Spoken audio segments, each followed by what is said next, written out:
You can't have, I mean, that's what makes intimate relationships so unique. You're not going to have that level of intimacy, ecstasy with a friend of yours, or, you're not going to do that, right?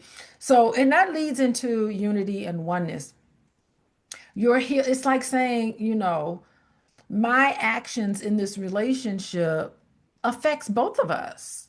We can address these issues without attacking each other. It's not me against you, it's us facing whatever challenges that we have together. I think that's what oneness means. So, oneness doesn't mean losing yourself. So, I just want to like make that distinction. It's not losing yourself, it's not tolerating mistreatment, because I think that if a person mistreats another person or hurts their feelings, that's not commitment to the relationship.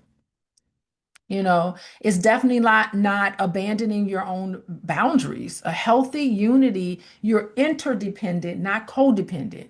We're not enmeshed. We're two individual people who are free to have individual needs. You're free to have your own identity. You're free to have your own friendships. You ain't got to be only with your partner.